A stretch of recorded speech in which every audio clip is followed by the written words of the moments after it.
Salam saudara terkasih dalam Kristus Yesus, kita jumpa lagi dalam renungan harian Embun pagi hari ini. Sebelum kita mendengarkan firman Tuhan, kita bersatu dalam doa.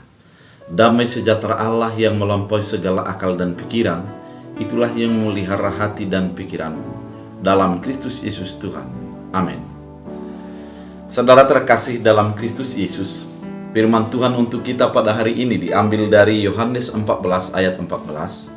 Dalam bahasa Batak Angkola dikatakan, "Pangidohamu masangana asa jomar hite-hite guarku, upatulus pedihamu." Dalam bahasa Indonesia, "Jikalau kamu meminta sesuatu kepadaku dalam namaku, aku akan melakukannya." Demikian firman Tuhan.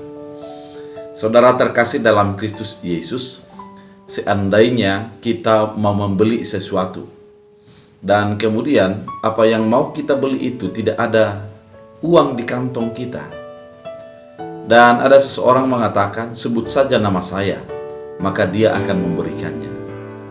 Yang pasti kita akan menyebut nama itu, sehingga apa yang kita harapkan itu bisa terjadi. Dan seandainya dalam kehidupan kita ada seseorang yang ingin melamar pekerjaan, kemudian ketika diwawancarai ditanyakan, "Siapakah yang menjadi backing Anda?" Maka yang pasti kita akan berusaha untuk mengatakan siapa yang menjadi backing kita. Semakin nama itu orang yang menjadi berpengaruh di perusahaan itu, maka akan semakin cepatlah kita untuk menerima pekerjaan. Namun ketika nama yang kita sebutkan itu tidak berpengaruh kepada pekerjaan yang akan kita lamar tersebut, maka akan sulitlah kita untuk menerima pekerjaan. Demikian dalam ilustrasi ini yang mau dinyatakan oleh firman Tuhan bagi kehidupan kita. Ketika kita meminta, siapakah yang menjadi penguasa? Siapakah yang menjadi penjamin? Siapakah yang akan menjadi yang kita harapkan untuk andalan atas apa yang kita minta tersebut? Ketika seseorang meminta oleh karena keinginannya, maka dia akan meminta itu untuk menjadi sekuat tenaga di dalam memenuhi keinginannya. Namun ketika kita berdoa dan meminta agar keinginan Tuhan terjadi bagi kehidupan kita, maka kita akan menyampurkan ataupun menyatakan doa kita dalam nama Tuhan.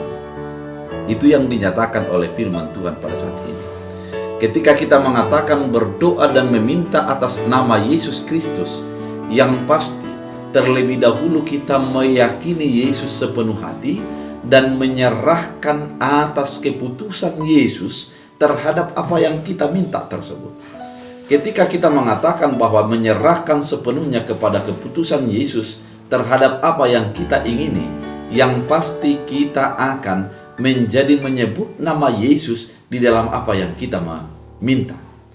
Menyebut nama Yesus bukanlah hanya mengatakan dengan kata-kata, namun ada sebuah dorongan iman dari dalam dan meyakini bahwa Allah akan memberikan sesuai dengan kehendak Yesus dalam apa yang kita minta. Sehingga orang yang meminta dalam nama Yesus, sesungguhnya dia menyerahkan sepenuhnya kehendak dan keputusan Yesus yang terjadi di dalam apa yang dia minta. Tidak mungkin orang yang meminta dalam nama Yesus itu memaksakan kehendaknya, bukan kehendak Yesus yang terjadi.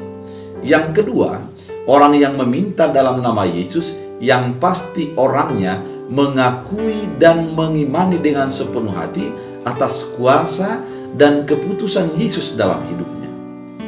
Ketika kita meminta dalam nama Yesus, artinya kuasa Yesuslah yang menjadi keputusan dalam kehidupan kita. Bukan lagi kita melihat kuasa kita ataupun kebaikan kita. Kebaikan kita akan menjadi melupakannya, namun kita akan mengingat kebaikan dan keputusan Yesus dalam kehidupan kita.